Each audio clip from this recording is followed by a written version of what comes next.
Praise the Lord.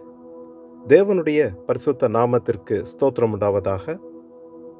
தேவன் நமக்கு அடைக்கலம், ஆபத்து காலத்தில் அவரே நமக்கு அரணான துணை. கர்த்தர் நம்மை ஆசீர்வதிப்பாராக. இன்றைய நாளிலும் நம்முடைய கேடகம் என்ற தலைப்பில் சங்கீத புஸ்தகம் 7ஆம் அதிகாரத்திலே 10வது வசனத்தை நான் வாசிக்கிறேன். செம்மையான இருதயமுள்ளவர்களை இரட்சிக்கிற தேவனிடத்தில் என் கேடகம் இருக்கிறது.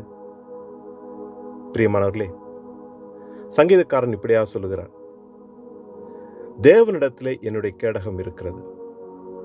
கேடகம் யுத்தத்திலே நம்மை பாதிக்க வருகிற ஆயுதங்களை தடுக்கும்படியாக, நமக்கு விரோதமாய் எழும்பி வருகிற அம்புகளை அங்கு தடுக்கும்படியாக கேடகமானது பயன்படுத்தப்படுகிறது. தேவன் நமக்கு அப்படியாக இருக்கிறார்.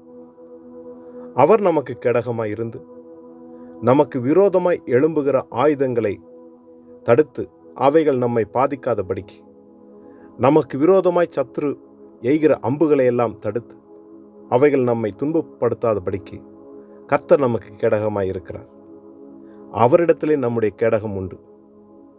நாம் எதிர்வரும் தீமைகளுக்கு தப்பிக்கொள்ள அவரிடத்திலே நாம் நம்பிக்கை வைத்து அவரிடத்திலே அடைக்கலம் புகும் பொழுது கர்த்தரே நமக்கு கேடகமாய் இருந்து பாதுகாக்கிறார். அங்கு வேதத்திலே ஆதியாகம புஸ்தகம் அங்கு நாங்கள் பார்க்கும் பொழுது, ஆபிரகாம் முதலாவது யுத்தம் செய்து வந்த பொழுது கர்த்தர் அவனுக்கு இந்த வார்த்தையை சொல்லுகிறார்.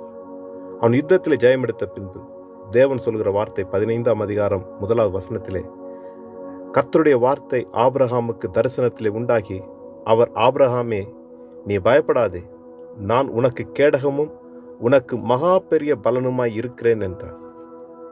நானே உனக்கு கேடகமாய் இருக்கிறேன், நானே உனக்கு பலனாய் இருக்கிறேன்.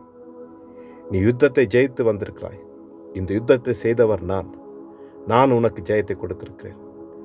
இனியும் நீ பயப்படாமல் இரு, நான் உனக்கு கேடகமாய் இருக்கிறேன் என்று சொல்லி வாக்கு கொடுக்கிறாரே. கர்த்தருடைய பிள்ளைகளுக்கு தேவனே கேடகம். அவரே நமக்கு அடைக்கலம், அவரே நமக்கு பாதுகாப்பு.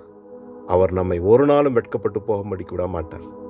தீமைகள் எவ்வளவாக நெருங்கினாலும், எவ்வளவாக நம்மை சுற்றிலும் சூழ்ந்திருந்தாலும் கர்த்தர் கேடகமாய் இருந்து அந்த தீமைகள் நம்மை மேற்கொள்ளாதபடிக்கு, அந்த தீமைகள் நம்மை பலவீனப்படுத்தாதபடிக்கு, நம்மை நெருக்காதபடிக்கு, அந்த தீமைகளை அவிழ்த்து போடுகிற தேவன் நம்மோட கூட இருக்கிறார்.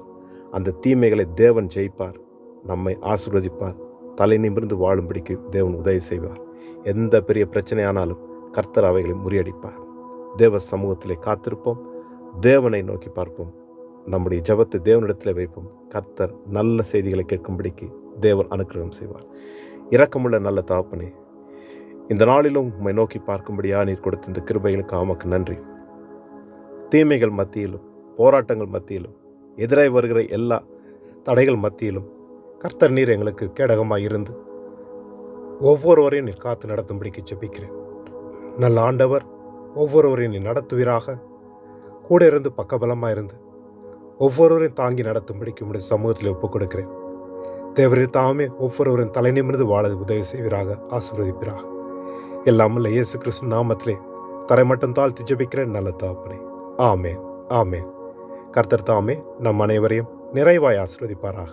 ஆமென்.